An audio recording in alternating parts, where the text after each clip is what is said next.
Hi, everyone. My name is Dr. Amy Barron. I am the founder and executive director of I Was Supposed to Have a Baby.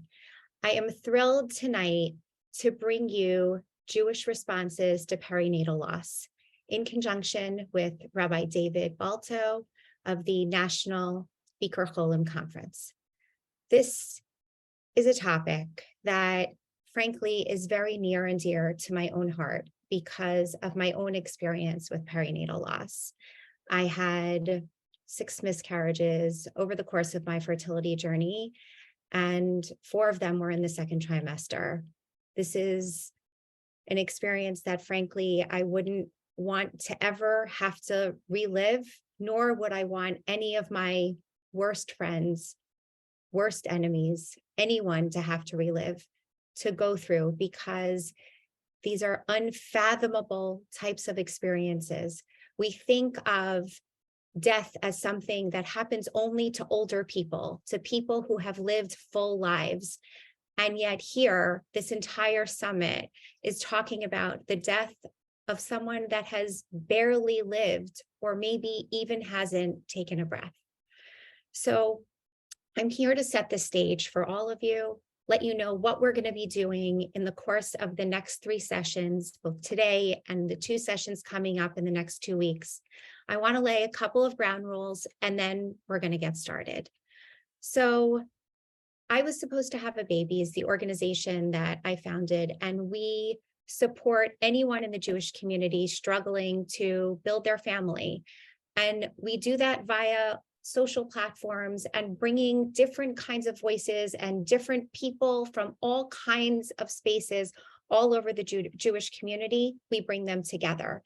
And we've done a very large summit in 2021 where we brought together all of the Jewish fertility organizations in the United States in a conference, and we spoke about many of these issues that we're going to be speaking about tonight. But it was imperative that, you can't really spend just an hour and a half and talk about pregnancy loss and infertility. In order to do it justice, you really have to spend a concentrated amount of time on one topic and then the other. And so I was thrilled to have David Balto, Rabbi David Balto, reach out and say he was really interested in this topic and wanted to put together a speaking series to have people understand this more. And so that's really what we're doing here tonight. Our ground rules are such. This is a space meant to be for all of you. This is a space to learn. This is a space to grow. This is a space to have some understanding and a little bit of an insight as to what people go through. We know that the stories that will be shared tonight and through the course of this series might be difficult for some of you. And David's going to talk about what we have decided to do to try to give space and give voice to those of you who will have these feelings bubble over as you are listening. And for those of you who are here to learn, we ask you to keep an open heart and an open mind, because these are difficult topics and people are holding a lot of heaviness and pain in their hearts. One other very practical point, actually 2 practical points. Number 1, please keep yourself muted so that we don't have any ambient background noise. And number 2, if you have any questions, what we intend to do is stop our presentation with Rabbi Glazer and Cantor Labovitz at 9:15 and allow 15 minutes for questions there.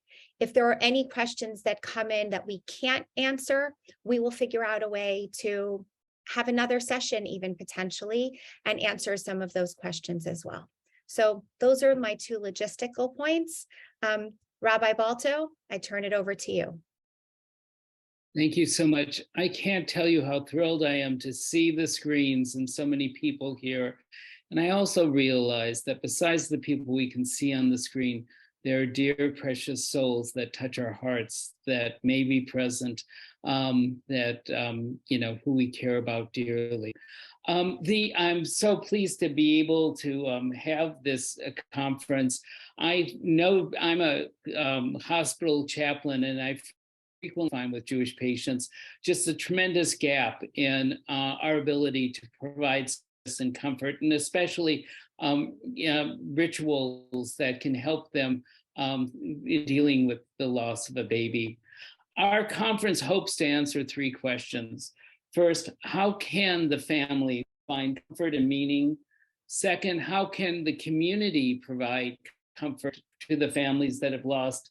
And then third, how can we build communities so that families feel accompanied and embraced during this very tragic time? You know, it's interesting, there hasn't been a perinatal loss conference since 2010. Isn't that amazing? Since 2010. And we hope to fill a gap in terms of our understanding and especially how the community responds. And just as the 2010 conference led to a spur of innovation in this area, we hope the same will come for us. Let me just map out the rest of the conference. A week from Thursday, two incredibly talented social workers who've spent decades counseling families suffering from perinatal loss, Devorah Enton and Nancy Burlow, will be speaking. And this will be a chance to really get granular about how we can deal with the problems that arise in perinatal loss.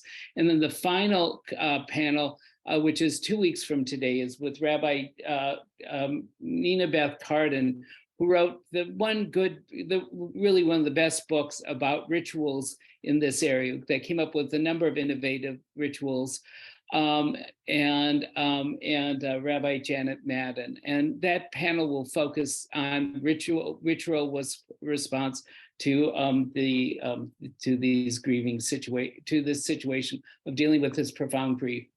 We recognize that today's session can, just bring a lot of difficult emotions up front. So after this session is done at 9:30, we will stay in our room. We will create a safe space. And with Leal Sugar, who's a social worker at I Was Supposed to Have a Baby, we'll take the opportunity to process the feelings that many people are working their way through.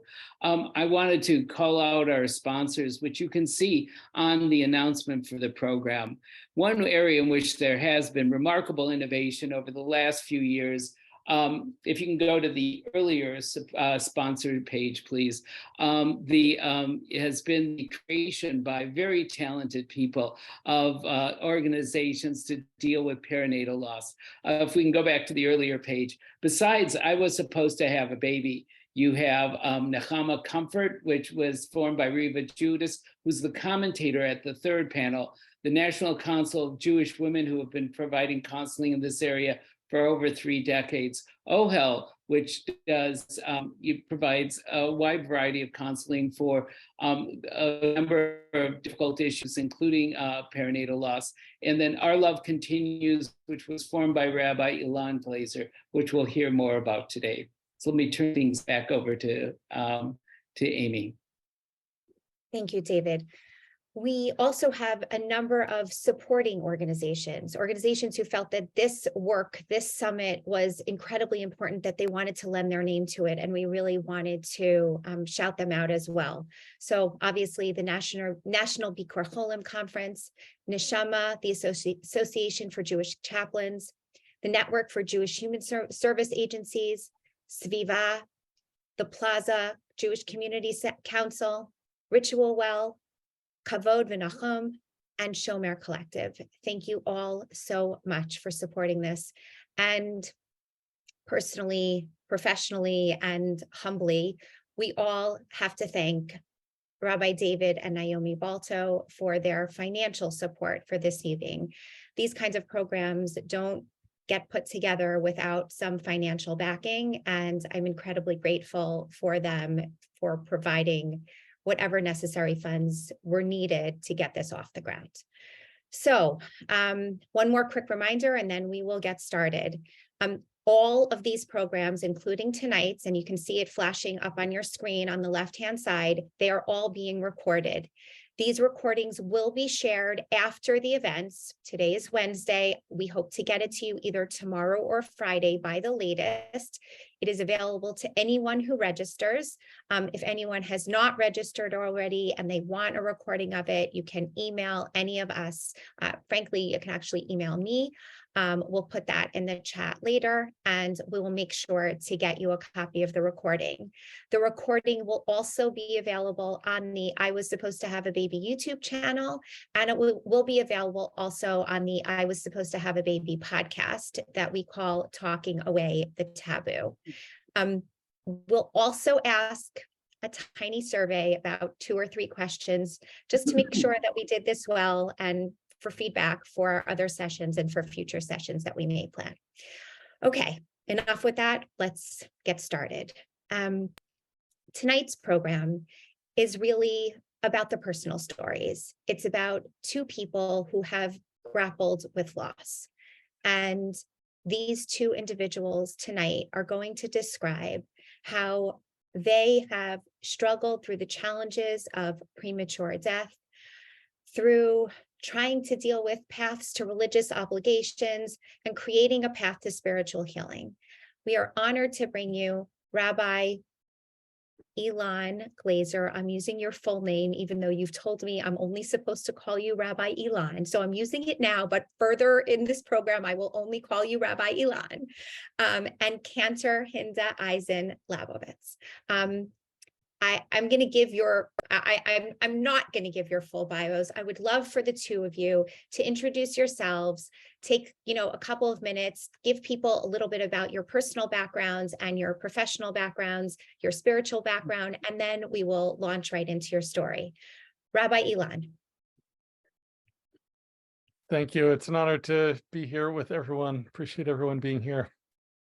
I am a proud product of the conservative movement, the son of 2 Jewish educators, a congregational rabbi father and a Jewish day school teacher, principal mother, and went to JTS for the Jewish Theological Seminary for college and became a Jewish environmental educator, wandering Maggid, Jewish storyteller, drummer, and professional Jew for a good number of years, including eventually going to rabbinical school with Aleph, the Alliance for Jewish Renewal, and drumming and making music with lots of holy people. And I have spent the last couple of years in Baltimore, and 4 years ago, I started an organization called Our Jewish Recovery, which started as a Facebook group. And it was one of my attempts to find connections between the world of recovery from addiction and the world of Jewish practice and holiness and spirituality. And having been in recovery myself for now a little over 8 years, I was looking for ways to synthesize the 2. And most unexpected by me, the Facebook group grew and grew, and we now offer about 16 Jewish recovery meetings and learning opportunities every week, and virtual retreats and individual and group coaching, and a lot more. And I spend a lot of my time very happily working with people looking for healing and holiness one day at a time. Thank you. Cantor Labovitz. So first, thank you so much for having me. I'm so emotional about being here. I am also a product of the conservative movement. I am the cantor of a conservative synagogue, or Kodesh, in Chevy Chase, Maryland. On my way here, I studied cantorial studies at Hebrew College, which is a pluralistic institution. And I have been here for almost 10 years. Happy that David and Naomi are members of our community. Okay, wonderful. Thank you so much. So let's start. I know this is not easy for each of you, but we have to start somewhere. And I think the right place to start is for you to tell us about your children. Hinda, I'm going to come to you first. Tell us about the story of your son. So my son Ronen was born in August of 2019. He was my third child, but second pregnancy. I was blessed. We didn't have any fertility issues along the way. There were no miscarriages. My first pregnancy was twins. They kept us very busy. And when they were 3, we became pregnant. I became pregnant with our next child, and that pregnancy was relatively uncomplicated. There were a couple of times, and I can say these in retrospect, where doctors said to us, 98% of the time, this means nothing, and we don't know why it happens. And 1 to 2% of the time, it means there's a problem with the baby's internal organs, but don't worry, right? And I think for me, if I had known to worry, part of me feels like if I had worried, then maybe we would have done more testing. On the other hand, in the case of my son, it really wouldn't have made a difference to what we did. My son was born with a right-sided congenital diaphragmatic hernia, which was discovered only after my 30 hours of labor to give birth to him. And very quickly in the hospital, he was really torn away from me, with all these doctors around him, and they took him to the NICU, and I didn't see him for an hour. And then, because I hope that nobody ever does this to anybody else, the neonatologist came into the room and started asking me questions about, did I have prenatal care during my pregnancy? And was I taking prenatal vitamins? And how often did I see a doctor? I have good insurance, thank God, right? I had doctor's visits on a 1 to 2 weekly basis. And she made me instantly feel like whatever was going on, this was before she ever told me what was going on with my son, she made me feel like it was my fault. And so in the process of delivering Ronen, I actually bruised a rib and had an infection that I ended up back in the hospital for.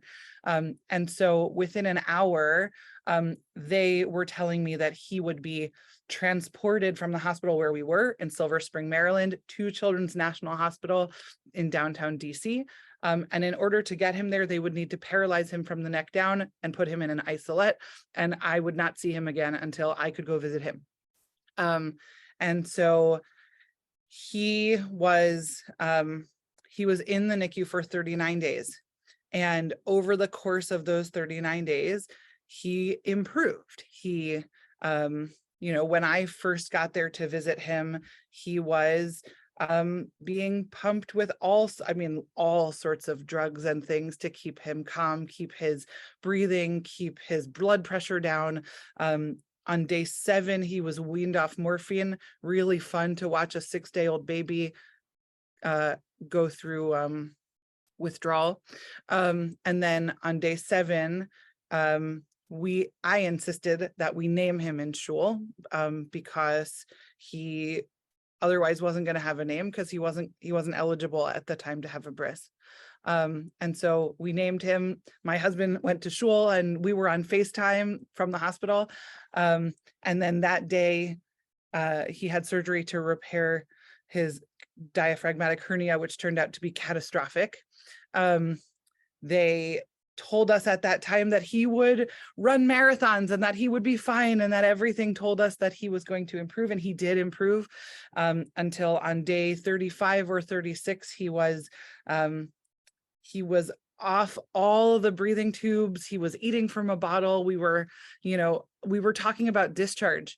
And then on day 39, which was Erev Rosh Hashanah of 2019, we were actually, because he was doing so well, we had decided that we were going to stay home with our 3.5-year-old twins for Rosh Hashanah and sort of keep in touch with the hospital. My brother-in-law, who's local, had said that he would go sit with Ronen during Rosh Hashanah because, as you know, there's a tension between the children who need you at home and the children you have in the hospital. As soon as my brother walked in the door to visit us for Rosh Hashanah, we got a call from the NICU saying that we needed to we needed to come. They wouldn't tell us what happened. We got there, they wouldn't tell us what happened. They made us wait in the hallways. All these people who were very warm to us through our time there suddenly became very cold and very restricted and wouldn't tell us anything. And then on his very last day, he coded twice while we were. He coded once. They revived him with infant CPR. During that 18 minutes, I was preparing to stay at the hospital. We were blessed, I should say. The Children's National Hospital is blessed to have a kitchen sponsored by Bikur Cholim. And so that was a real source of comfort and use to us as we were preparing to celebrate a holiday in the hospital. And as I have celebrated holidays there with one of my other children. And he, with no explanation, he just died. We were given the opportunity to choose whether to do life-saving measures. We were given the opportunity, but they weren't guaranteed. We were given the opportunity to choose whether to do an autopsy. And there was a lot through all of that. So I pumped for Ronen. He wasn't able to eat until he was post-surgery, any sort of breast milk. They were giving him artificial nutrition, but where I'll stop is that they discharged us from the hospital. This was at 1 a.m. on the first night of Rosh Hashanah. And because when you leave a NICU, you have to take everything with you. They gave me a bag with 200 ounces of breast milk from the freezer because they didn't want to keep it. And so what I ultimately, after my son, we sat Shmirah with him, after he was picked up by the funeral home transport, we walked out of the hospital with all of the stuff we were sort of living in the hospital with and 200 ounces of breast milk that nobody was going to use. And more on the next phase in the next question, I think.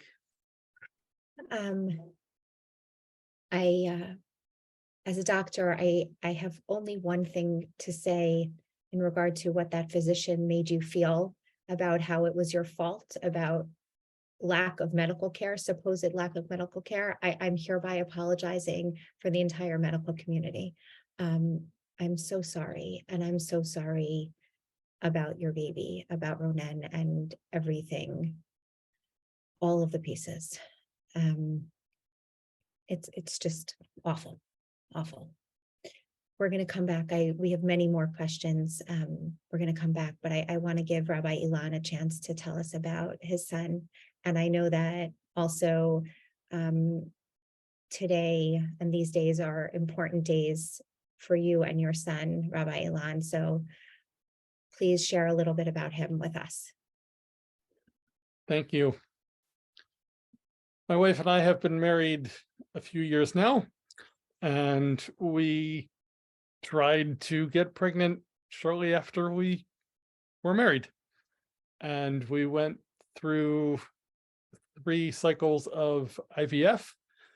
Each of them needed lots of medications, lots of needles, lots of patience, lots of money, lots of visits to the fertility clinics. And the first 2 didn't take. And we were overjoyed when the 3rd one did. And it was November 28th, 2021, the first night of Hanukkah. We posted on Facebook and we said, we're so excited that we are finally expecting. And we had wanted to wait until 20 weeks because we were told that at 20 weeks, by then, the things that are going to go wrong have already gone wrong. And at 20 weeks, you should be fine. The very next day, we went in for the 20-week anatomy scan and found out that there was a part of his brain called the corpus callosum that they could not see on the ultrasound. And in and of itself, that wasn't necessarily a problem, but sometimes when the corpus callosum is there, other challenges exist. The corpus callosum is one of the parts that connects the right brain to the left brain and helps the brain talk to itself. And they advised we repeat the ultrasound in a week or two, which we did. And it again showed that there was no corpus callosum present. At which point they sent us to Children's Hospital in DC for a fetal MRI and another ultrasound. And at that point, those tests revealed that not only was his corpus callosum not there, but his left frontal cortex was not there either. And we were told that there was a very low quality of life that would be expected were we to continue with the pregnancy.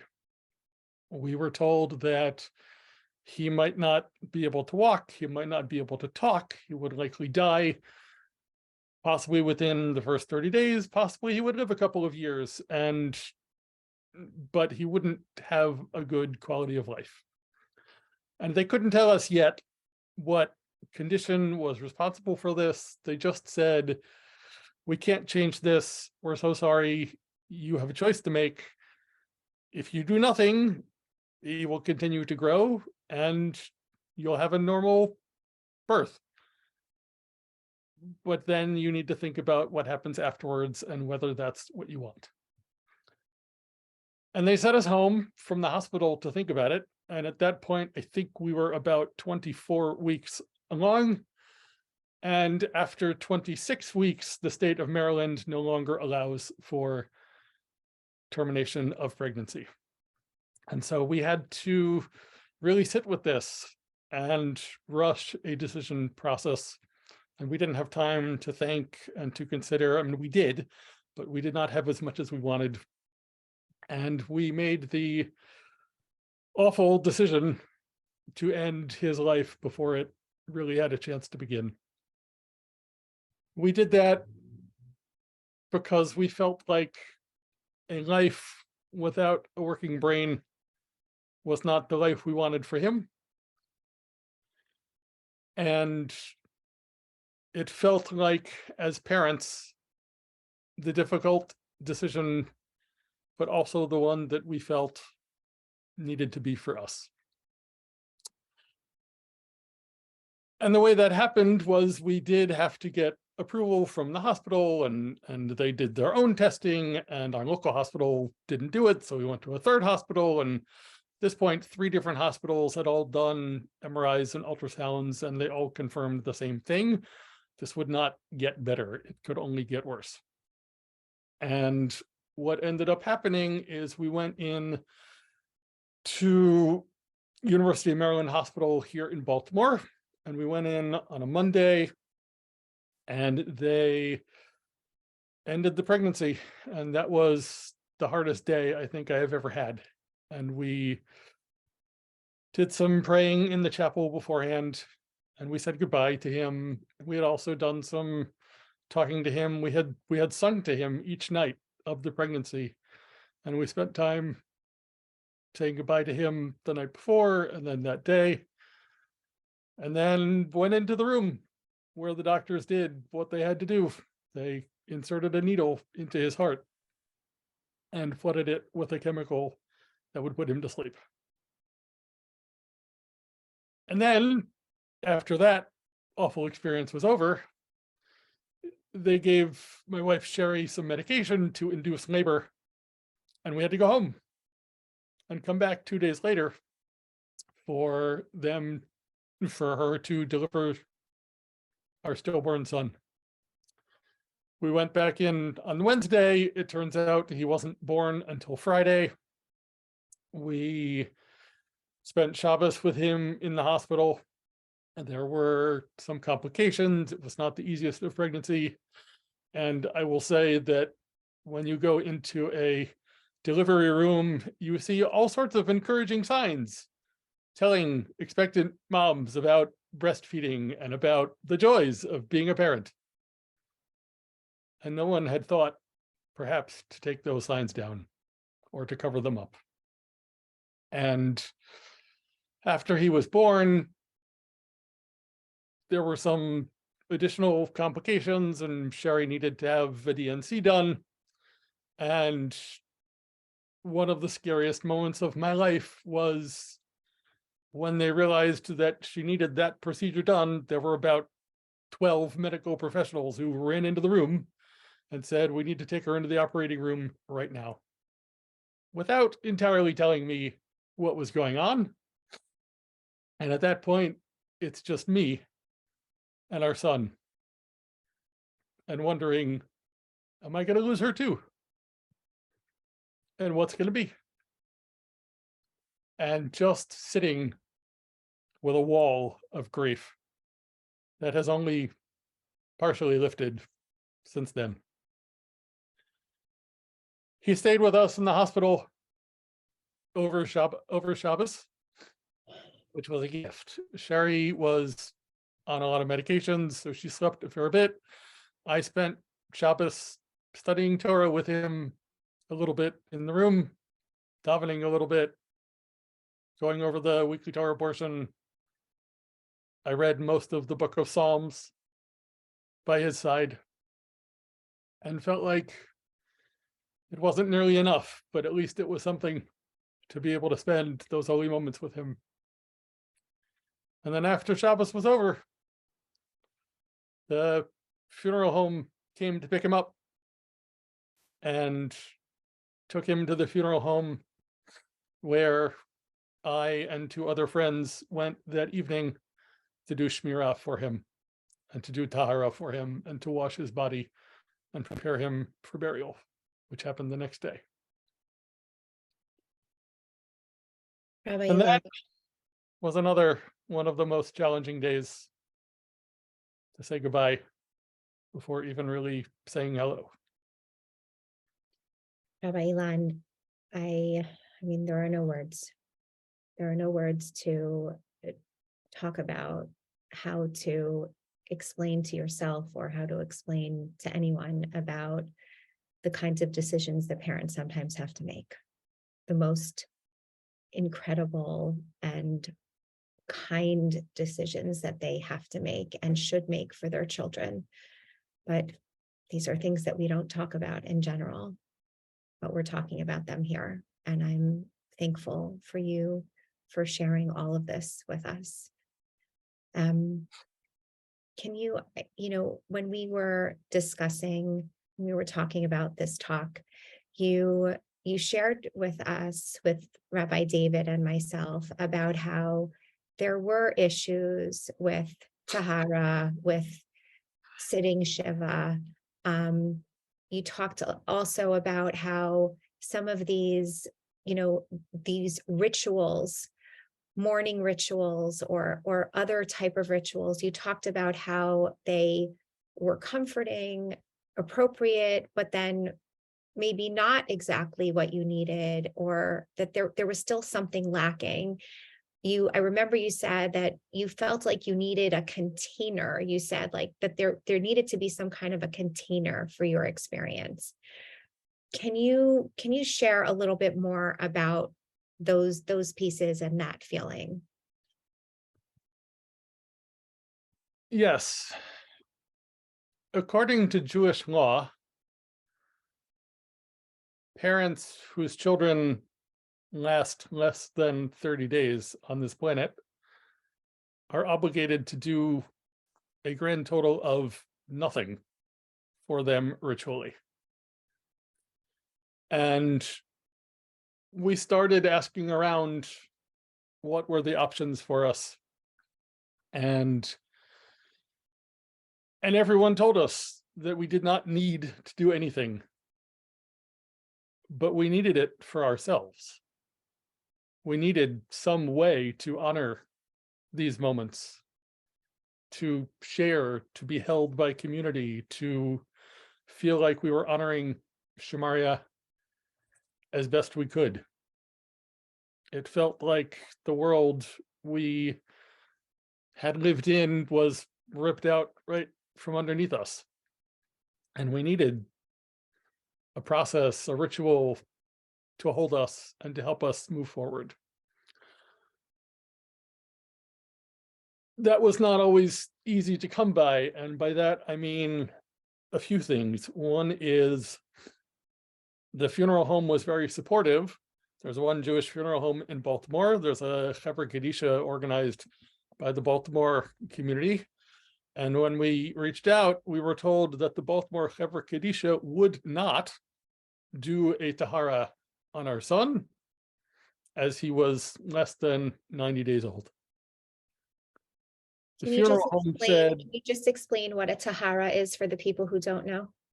sure, a tahara is the ritual preparation of the body. And there are special prayers that are said, and water is poured over, and there are special garments that traditionally we are buried in, and there's a process and a procedure and holy people who take it upon themselves to prepare bodies for burial. And they told us that the Baltimore Chevra Kadisha wouldn't do it. And my father, as it turns out, was a rabbi and a specialist in the Chevra Kadisha and trained communities on how to do this and wrote a few books about it. And there was no way I was letting my child be buried without a tahara. So we reached out to a friend of ours who we knew was on the Chevra Kadisha, and he came up from Silver Spring, and one of the rabbis at our shul and I, the three of us, went over Saturday night to do the tahara ourselves. It was the first tahara that I ever participated in. It was excruciatingly painful and holy at the same time. The funeral service, we adapted a little bit. The liturgy for tahara, we adapted a little bit. And during the week of Shiva, we invited people to help us say Kaddish 3 times a day. But in most Shiva homes, when people have lived a good long life, as we would want them to, there was a lifetime of stories to share. And in our case, there just weren't. And the absence of knowing what to say, the absence of stories, made it especially difficult both for us and for those who wanted to support us, but didn't entirely know how. Thankfully, our community was able to help be with us, and they certainly gave us more food than we could possibly have eaten for a month. And they remain supportive. And we moved to a community a few years ago so that we could have children and raise them in a shul full of young kids. And every time we go, we are reminded that we are not in a place where we're able to do that.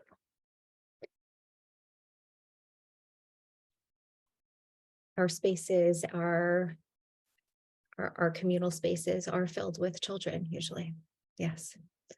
I'm sorry. I'm glad that you were able to make meaning in spaces that there wasn't ritual, there wasn't meaning, but that you were able to create something that you will hold with you and carry with you about your son.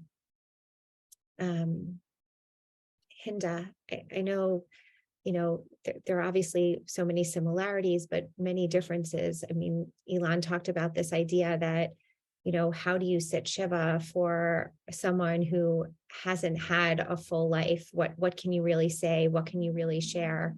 And with Shmaryahu, there was, no one even got a chance to know him. But with Ronen, that was a little bit different. Can you share with us a little bit more about that balance between what you were supposed to do, what you were obligated to do, and what you wanted to do in terms of ritual and custom? I mean, Ronen was 39 days old, and we know that there's sort of this line in the sand that if a baby is older than 30 days, it's considered to be a full person, and all of the rules apply. But if they're younger than 30 days, many of those rules or none of those rules apply. And I wanted to hear a little bit from you about your experience with Ronen and grappling with these obligations and how you managed to deal with them. Sure. Because Ronen was 39 days old, as you said, we had obligations, but even as we had obligations, we had very few. So that was not a product of who Ronen was. It was a product of the fact that he died in a holiday season. And so typically, I think many people don't know this, halachically, you only really need to you need to participate in Avelut for a parent for 11 months and 12 months. But for a child, it's only until Shloshim that there's an obligation.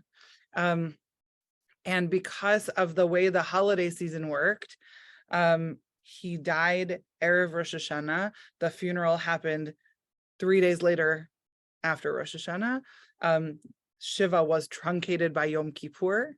And then after Yom Kippur, Shloshim was truncated by Sukkot. And so we really actually only had to say Kaddish for Ronen for 11 days total. And there was this, my rabbi, my rabbinic colleague at the time said, for most people in the Jewish community, the halacha asks a lot of them and they're really ready to do very little. And in our case, the halacha asks very little of you and you would be ready to do everything. I sometimes felt like it was theater of the absurd, right? We had pallbearers. My son was buried in New Jersey because that's where we have family plots. They drove the casket in a sedan on the passenger seat. I lifted him out of the car like a baby. The casket was only this big. We had, the cemetery asked us for pallbearers, but like I could have carried it by myself. We did a whole funeral, but again, like Ilan said, there wasn't a whole life to wax poetic about. I think that we as parents, at some point, your child gets big enough that you're a guest star in their story, but when they're that little, they're really just a guest star in your story. And there's this quote that I love by Soren Kierkegaard, who says, the most painful state of being is remembering the future, particularly the one you'll never have. And I find that our Shiva was actually less about Ronen, but about this future that we had imagined for our family that we were no longer having and that we were no longer going to be able to celebrate. And so we said Kaddish for him. My husband and I are different ritual beings. And so my husband decided to say Kaddish anytime he could for a year.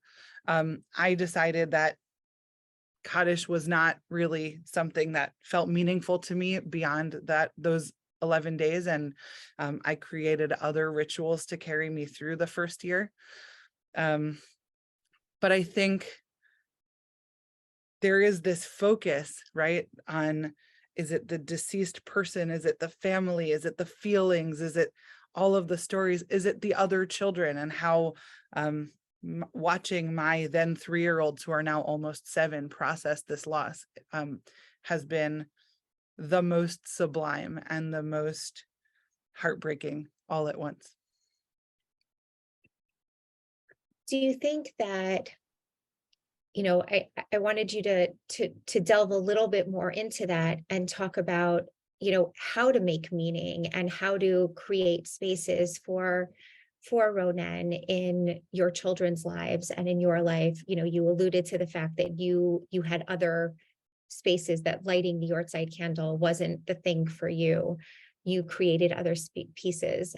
I know that, in the general population, people often, they plant trees. Some people have balloon releases. Some people make donations to certain charities.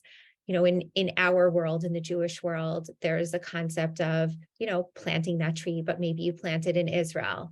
Sometimes people do light that Yortzeit candle, but also there are, some people who light Shabbos candles, Shabbat candles for their child.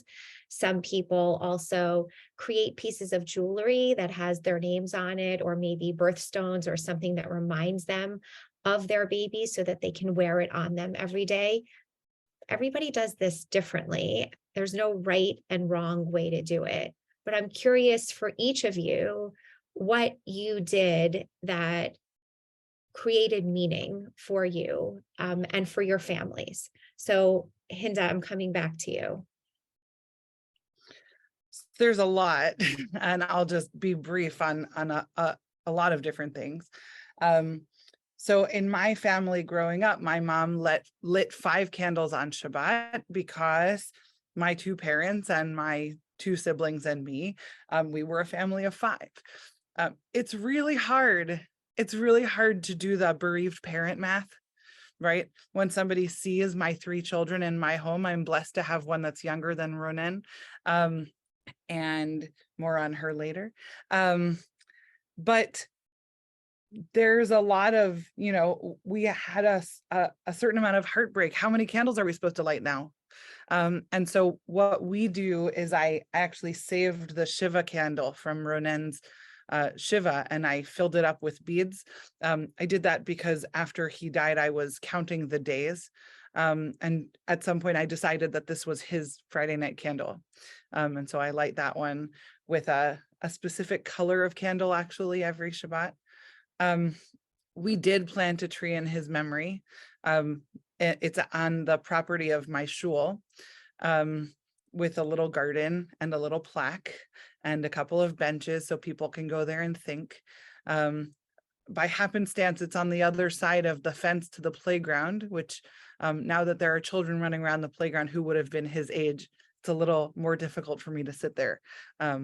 But my older daughter, Devora, actually brought me a page she wrote in religious school recently, and it says they did an activity of Tu B'Shvat. They were supposed to write a letter to the trees. And she says, "Dear tree, I hope you're protecting Ronen. Love, Devora." How our children grapple with these things, unprompted. I also wear jewelry that reminds me of Ronen. I actually, when he was in the NICU, I bought myself 3 stacking rings.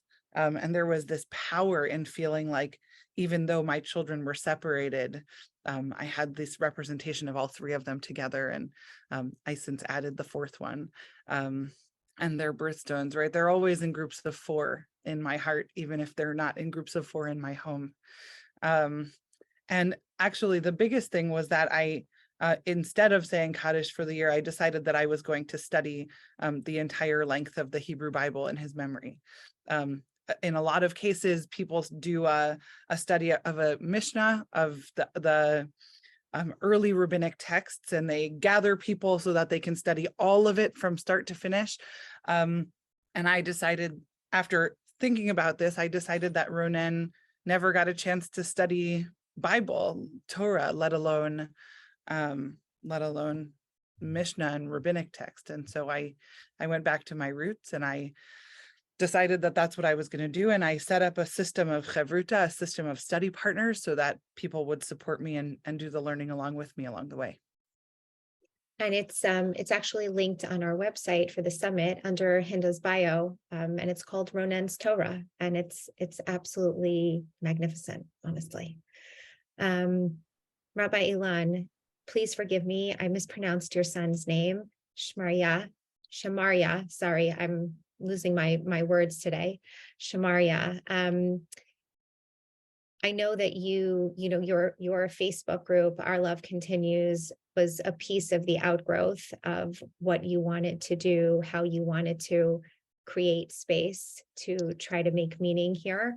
But there were other pieces as well. So I'd love for you to share with us what were you hoping to create? What were you hoping this group would do? I know that music is also a very big piece in your life. You talked about how you used to sing to him every night, and I know that you compose. Can you share a little bit about that too? Yeah. When we were going through the IVF process, one of the resources we used was a book put together by Maim Chaim, the beautiful mikveh in Boston. And they have selections of readings and psalms and poems for the fertility journey. And they have verses attached to different stages of the fertility journey. And we ended up in the room when we found out that, or in the room when he was being implanted, we actually composed a melody to the verse that was in the book. And we started singing that to him each night of the pregnancy. And we still do. Each night before we go to bed, we sing that to him. And we talk to him, hoping, of course, that he is able to hear us and feel the love that we are sending him. We did learn from Hinda and Cantor Hinda and a number of others about rituals that worked for them. So we also light a Shabbat candle for Shemaria on a special plate on top of his Shiva candle, and we find that very meaningful. Sherry spent a lot of time this year working on a mosaic that will live behind our Shabbat candles as soon as it is finished, which it will be shortly. I have been slowly starting to work on recording an album of the melodies that Shemaria brought into our lives.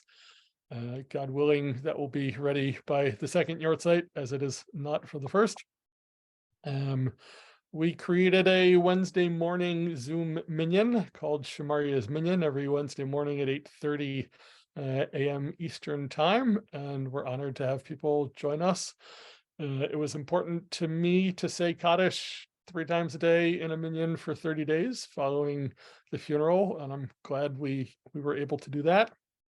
We also donated, we wanted to do something at our shul, and we donated a large box of musical instruments that is being used in the Hebrew school to add in music programming for the children. And the box, we have a local artist who's been designing and painting, and we'll be dedicating it this Shabbat at the shul.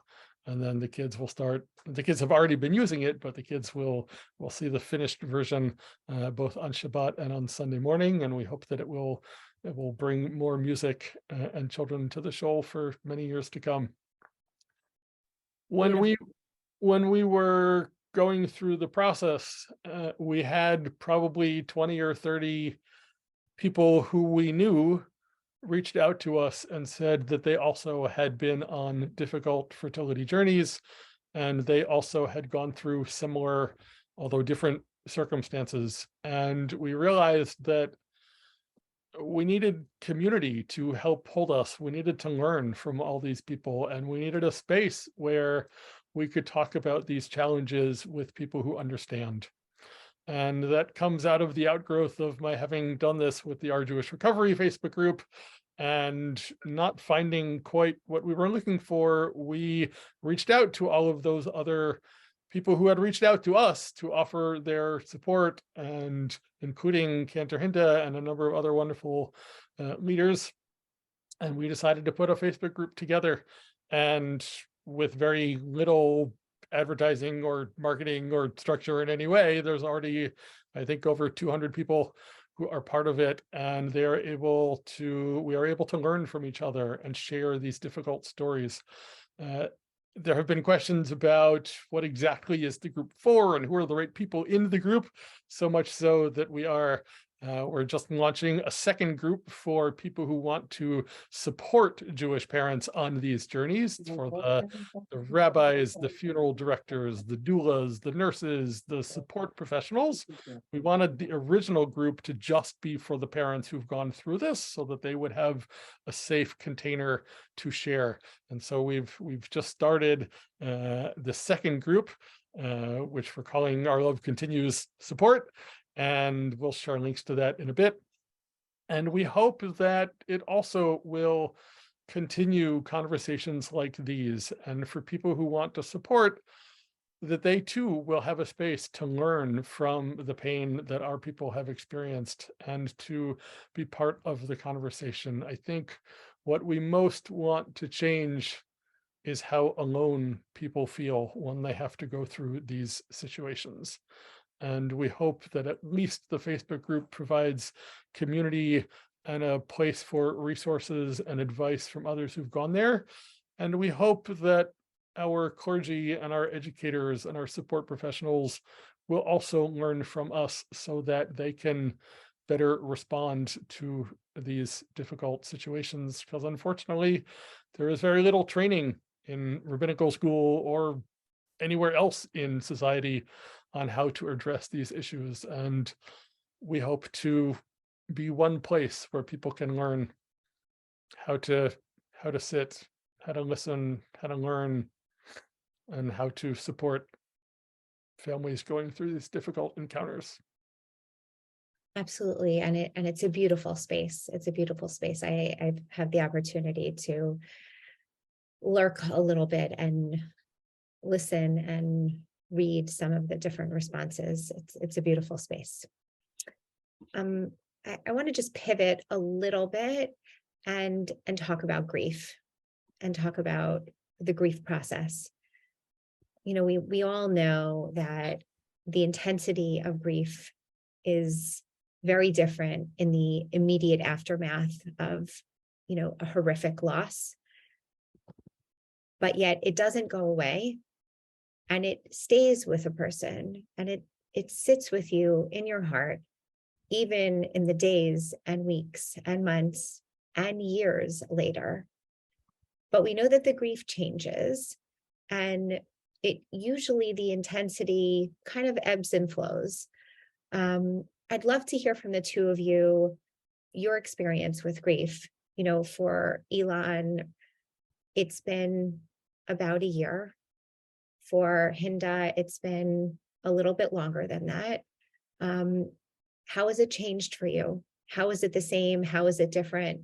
How does it feel now? I mean, I recognize, Elon, that I'm asking you at the time of a first yurt site. So, you know, there are always, I think people should know, if they don't know already, that there are always heightened emotions around important dates. So for anyone who has lost a baby, you know, a baby that hasn't been born, so to speak, the date that the baby died, the date that the baby potentially was delivered, and the actual due date of that baby are all 3 days that are etched into mothers' memories.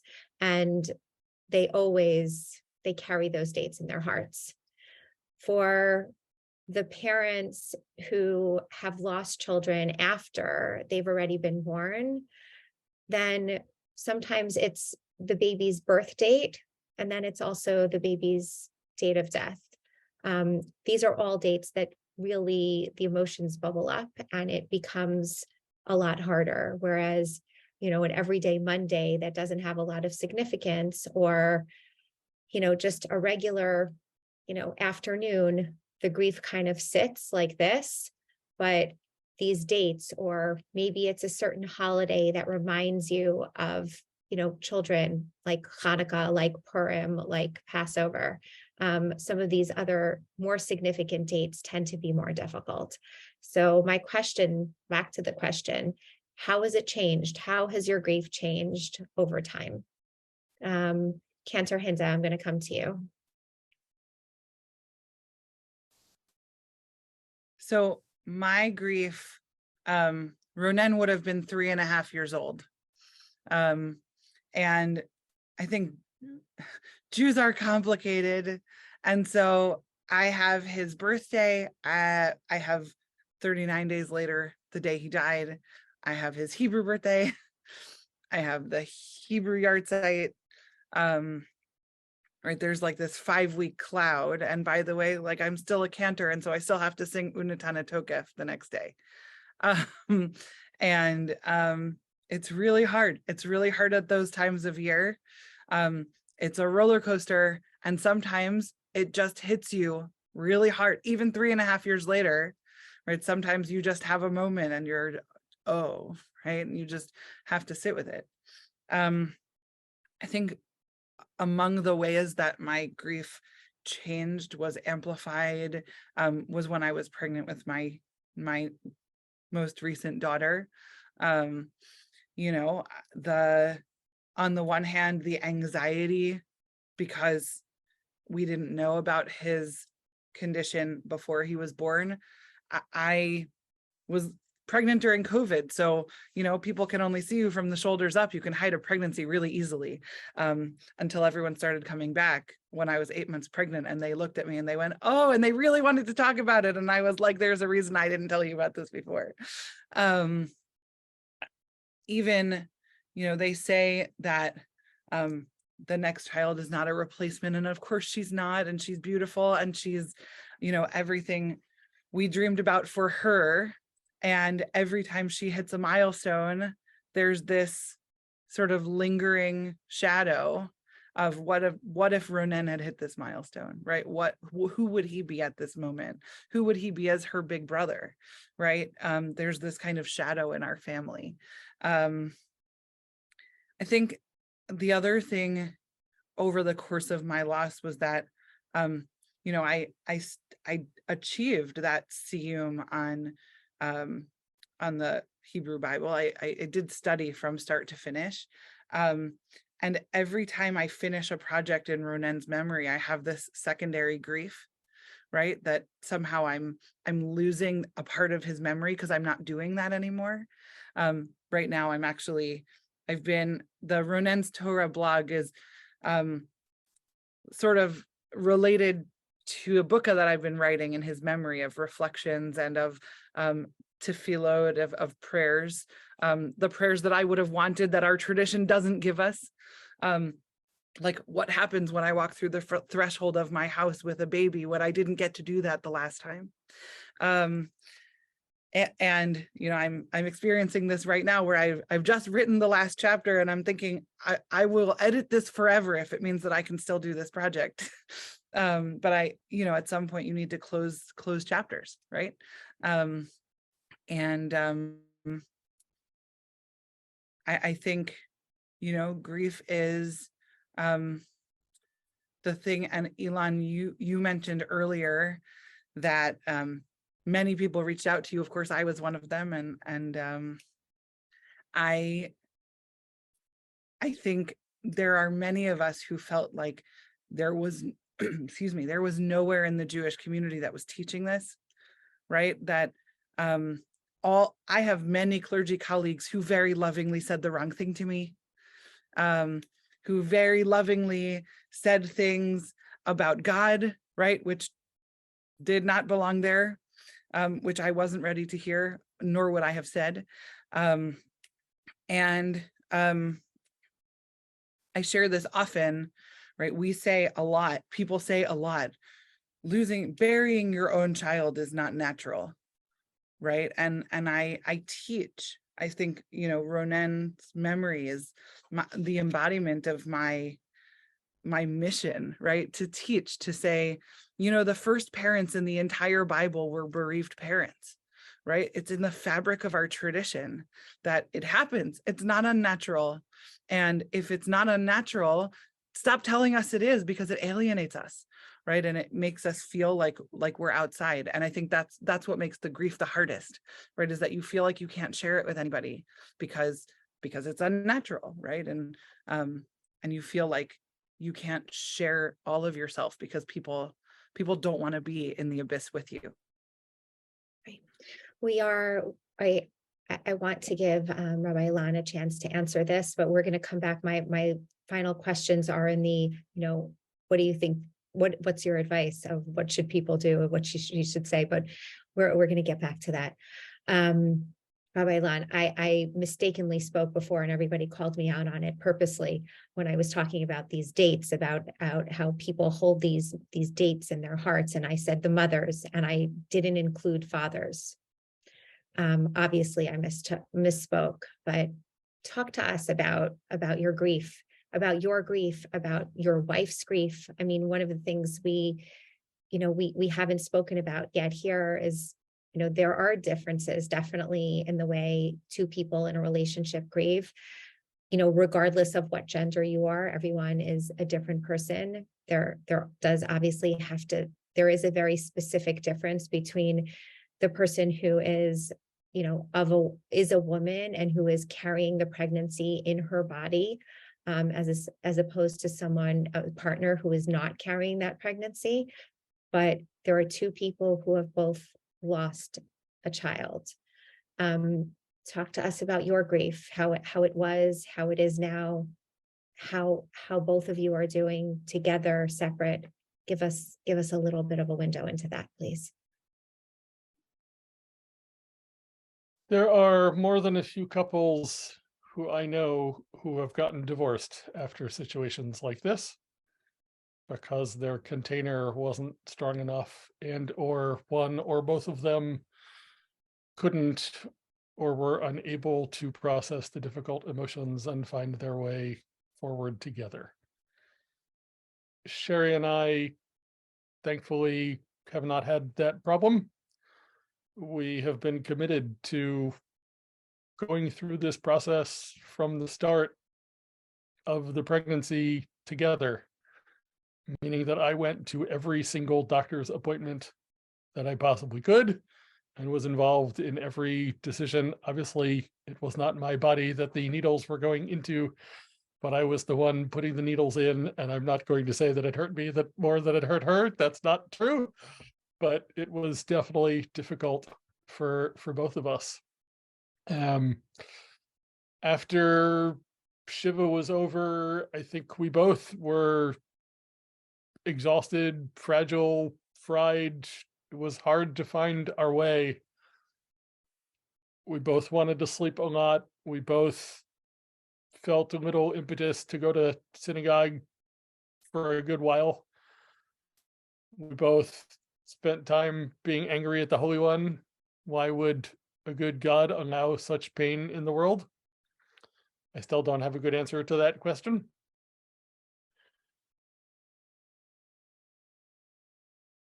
Grief shows up in different ways. When we're at a Shabbat meal with other parents who get to bless their children, and we can't put our hands on Shemaria and bless him, we notice. We sing to him, and we do bless him every Shabbat, and it's not the same.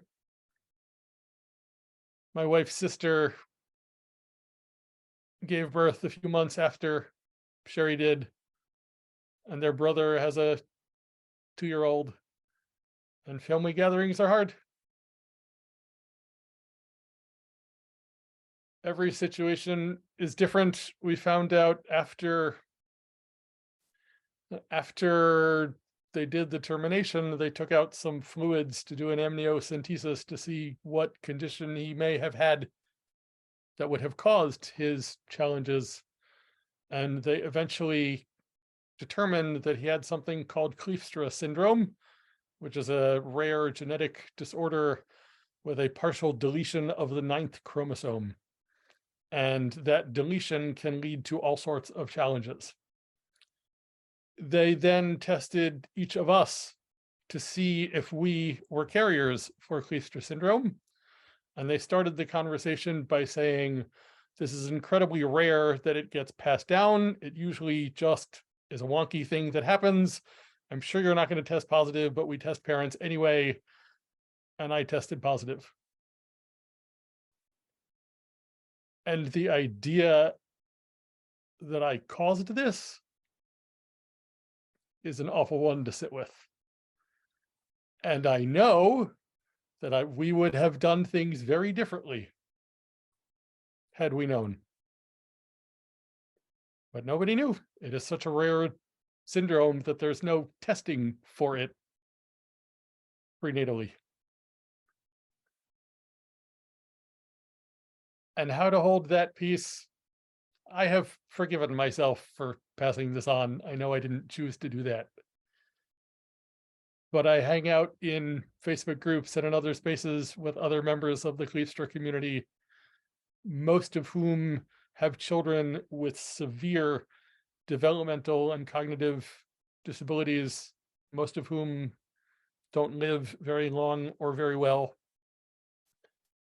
And I'm grateful for the decision that we made to spare him a life of suffering. And it still hurts. I carry with me, because I'm in recovery, I carry a recovery coin with me. And one of the things Sherry did afterwards is she went on Etsy or another online store and got me a coin that I'll hold up, and it says, "Pocket hug, always with you, Abba," with Shamaria's name on the back. It's one way of carrying him with me. It fell out of my pocket a while ago, and I couldn't find it for a bit, and I was horrified until I found it underneath the couch cushion, and it felt like he was playing hide and seek in some way. Is that true? Who knows? It doesn't matter. Grief comes, grief goes. It depends on the day. Our first yahrzeit is tomorrow night and Friday. And so we'll be honoring Shamaria by having people in our home and also on Zoom to daven Mariv, the evening service, together, and to share some of the melodies that he brought into our lives. And then we'll have services on Friday morning and afternoon as well. Anyone who wishes to Zoom in is welcome to do so. The information is now in the chat. And it really just depends on the day. We miss him terribly every day. That will always be true. And we are going to get a chance, as we close at around 9:30, we're going to get a chance to hear from you to sing and share one of your melodies for him with us. If you're up for it. So I want to be mindful of time. It's 9:15. I want to give space for questions from the audience. We have a couple of other things that one other big question that I still would like to ask, but I want to give space to the audience to see if there are any questions there. There really were no questions that I saw in the chat. If I missed something, can someone let me know? A lot of beautiful sentiments about how people were just absolutely, just listening and holding space for each of you as you're speaking. If anyone wants to unmute themselves and ask a question, we are here for that. Otherwise, we will continue on with a couple of last questions before we close at 9:30.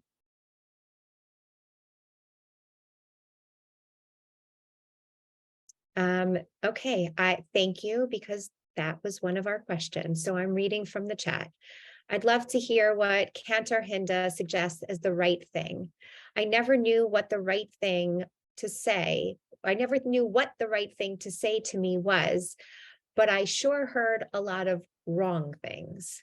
So yes, there are both of you. I mean, between the bulk of us in this room, I think all of us could share so many of the things that people have said that are so wrong, and others we could share that are so right. But Cantor Hinda, I'm turning it to you. I have a laundry list a mile long of all the wrong things people said to me. And by the way, there are things that people said to me that felt like the wrong thing that I know in other circumstances to other people felt like the right thing, and vice versa, right? For me, one of the wrong things to say, and I know it's already been said in this conversation, so I'm just going to name that. I never liked hearing "there are no words," because I always wondered about the end of that sentence. There are no words of advice. I don't need your advice, right? There are no words of comfort. Well, like, my comfort is It's not anything you can solve. But the reason that I didn't like that sentiment was because I always felt like there are words, they're just not yours. Right? That what I wanted so desperately was for people to come in, say, how are you? And not make it a throwaway question, and actually sit down and actually invest in 10 minutes, 15 minutes or more. Can we go for a walk? Can we talk? Can you tell me how you're doing? And I'm not going to walk away before you're done actually telling me. Right? I got into this habit of people would say, how are you? And I would say, fine, just to see whether or not they would stick around. Most people didn't, for the record. I think many of us in this room can probably attest to this. Unless you have been in this space, you have not been in this space, right? We as clergy people make the mistake of trying to build rituals, build moments that are very emotionally problematic and very emotionally potent and emotionally manipulative, frankly, that are evocative in an uncomfortable way. I think the best thing to say to somebody is, tell me about how you're doing. Would say I appreciated people who said, how are you doing today? Right? Who didn't ask me, right? Somebody just put that in the chat. Not how are you doing in your big life and what's going on? What's happening for you right now? The other thing that I felt was important, I talk about Ronen a lot. I understand in a different way what a 40-day journey in the Bible is about, right? 40 days can change somebody's life forever. But it always feels important to me. It feels good to me when somebody else says his name, right? That somebody else was thinking about Ronen, somebody else remembers that he was here, somebody else remembers that he had a life, and that I don't always have to be the one to speak him into the world. And that he's not only that, it always, even, and maybe especially 3.5 years hence, it makes me feel like he had an impact on this world. Like I hope all of my children, God willing, will, not just on me, but on the people around me. Rabbi Ilan. Agreed. And I will also say that the name we chose, Shmaria, which was connected to the verse that we were singing when he was implanted, it's not the easiest name, and it annoys me when people say his name wrong. And that happens more than a bit. And I know that not everybody speaks Hebrew and it is a difficult name, but people who can say his name, who can ask us how we're doing, who can say, hey, I've been thinking of you. Can we get together? Let's go for a walk sometime. Just want to know how you're doing. And again, as Hinda said, who actually take the time to listen and not say something about their uncle's, cousin's, neighbor's child who had something usually not at all related or only tangentially that I entirely do not care about and don't have the space to hold. The worst, while we're on the subject, was one of the nurses. We were transferred out of the ICU to a regular room the night before we went home, which was all sorts of unfortunate. And the nurse was entirely ill-equipped to be there. And there were other wonderful nurses, but not the one that night. And she came into the room and looked at us and said, still a blessing, okay? And I wanted to kick her out of the room, and I wish I had, because she said several other offensive things later on. And it's that desire that we have to change the subject because we think that death cooties will somehow spread to us. And A, that's not how death works. B, if we really want to console the bereaved, that doesn't happen by telling our stories. It happens by listening to theirs. And so the more we can just sit and be present to all that is there, the better things will be. Can I add one more thing? Please. In the last couple of years, since I finished my first set of study, I've been studying Tehillim with a Chavruta. I've been studying Psalms. There are 150 of them. And we have this habit of when somebody is bereaved, when somebody is sad, when struggling, we have this habit of handing them the Psalms that are comforting, that we think are comforting, right? There's lots of angry Psalms. There are lots of moments in our text that actually hold space for being mad at God when God is absent, when God is not doing what we ask God to, when God is, letting us get beat up and we think that God is, off gallivanting someplace and not paying attention to us.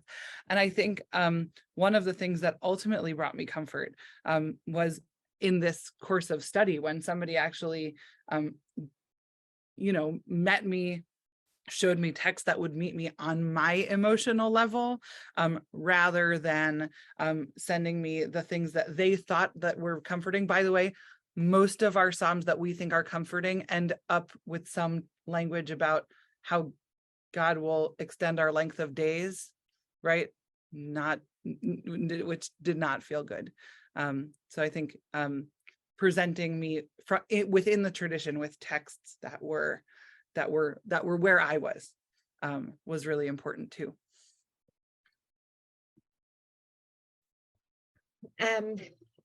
We have more questions in the chat than I think we can get to, but I'd like to just bring out one of them. And someone was asking about headstones, asking about burial. I think that those things are important to speak about. Can each of you share your experience with that? There is confusion in Jewish tradition in regard to these issues. I'd love to hear from each of you about that. There should not be confusion about these issues. There is no reason not to have a burial. There is no reason not to have a headstone.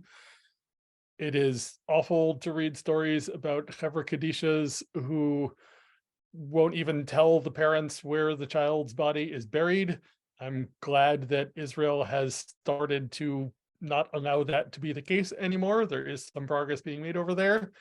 But the idea that we shouldn't tell parents where their loved one is buried because we don't want them to come to the funeral and be sad, that makes no sense pastorally. And you'll forgive me, rabbis who say that have some learning to do. We should do everything we can to support families going through these difficult situations. I'm grateful that the Baltimore cemeteries have sections for babies to be buried in, and that's where our son is buried. And we have designed our own headstone grave marker, which will hopefully be ready soon, and we will have an unveiling there. That was incredibly important to us to know where he went. And I've heard from families who've said that they were advised not to even see the child after birth and not to even know where it was buried. And I cannot imagine that working very well. If it works for them, great. I'm not here to judge the parents for making those decisions, but I think we can and need to do better. Cantor Hinza. Is it okay if I share something? Like share a Please. picture? Please. So this is my son's headstone. When I talked earlier about a theater of the absurd, I often felt in preparing this headstone that like this was 17 times bigger than he ever was. But I designed this myself. He has a full-size headstone, and his name right at the top of it is an Twinkle Twinkle Little Star. I'm a musician, and the bear represents Children's Hospital.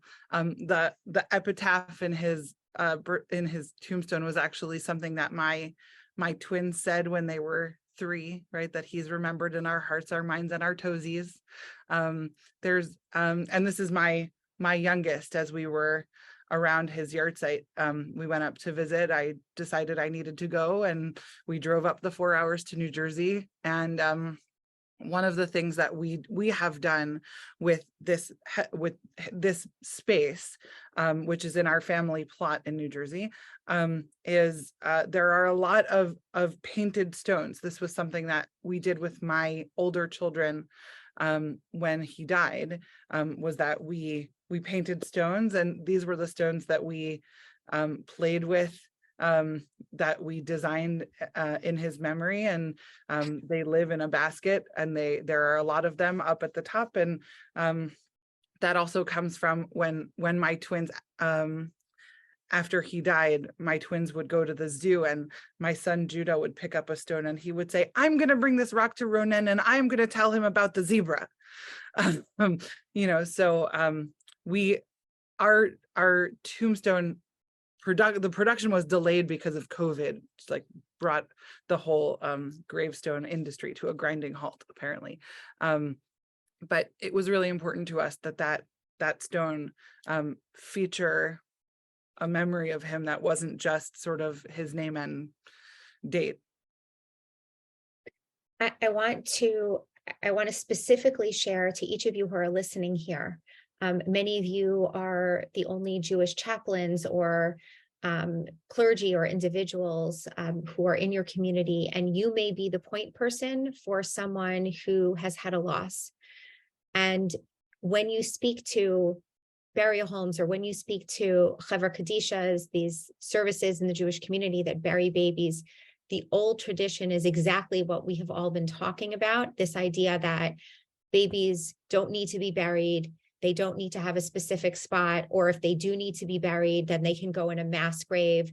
You don't need to have that specific spot. You don't need to have a gravestone.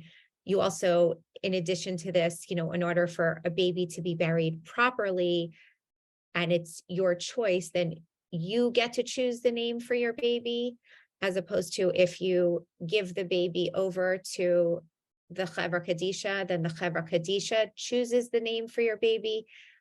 A lot of these things are old holdovers from a time that isn't really relevant anymore. These are not Jewish laws. These are customs. And so I urge each of you, if you only take away one thing from this talk, beyond the incredible stories that you've heard from Cantor Hinda and from Rabbi Ilan, if there's one thing that you take away from this talk, it's that parents have a right to choose where and how their babies are buried. And if your local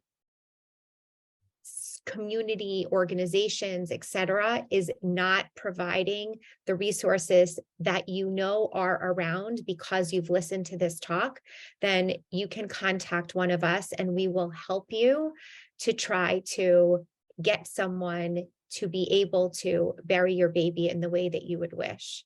I will also mention that Riva Judas, who is going to be speaking and moderating on the 3rd panel on the 15th, this is one of her specialties. This is her expertise in helping individuals specifically with burial when they've been told that they can't. So please know that you have choices here. Okay, I think we are going to wrap up now. And by wrap up, what I mean is really just an informal wrap up with a little bit of closing remarks. We are going to give Ilan a chance to share some of his music that he's written for his son. And then we're going to keep the room open for anyone who wants to stay until 10 o'clock for people to talk more, for people to process. Myself, Rabbi Balto, and Liel Sugar, who is a social worker with I Was Supposed to Have a Baby, the 3 of us will be manning and moderating that room. So if you want to stay, we would love to have you. If it's too much for you and you need a break, then please, you can sign off. again, I'm so grateful to the two of you, Cantor Hinda Labovitz and Rabbi Ilan Glazer. Thank you for spending this evening with us, for sharing your stories, for telling us about your children and telling us about the pain and the grief and the pieces that you've gone through and continue to go through, and how you put your babies in your lives currently. We are all different and better, and hopefully a little bit more sensitive, having heard your stories. I am also grateful, obviously, to Rabbi Balto for helping to coordinate and put these speakers together. I want to mention again the organizations at the top who are the supporting organizations. These are organizations that have specific resources that support these families going through pregnancy or infant loss. So it's my organization, I Was Supposed to Have a Baby. It's Nechama Comfort. It's the National Council of Jewish Women, OL, and Our Love Continues, Rabbi Glazer's Facebook group. And the other supporting organizations, which were, these are organizations that do pieces of this work. And I know many of you are affiliated with them, and we're so glad that you're here. The National Bikor Cholim Conference, Neshama, the Association of Jewish Chaplains, the Network of Jewish Human Service Agencies, Sviva, the Plaza Jewish Community Council, Ritual Well, Kavod Menachem, and Shomer Collective. So we thank you. Again, you will be receiving a recording of this presentation within the next few days with a survey that we would love for you to fill out so we can know what we did well and we can hopefully make it better next time. Thank you so much for being here.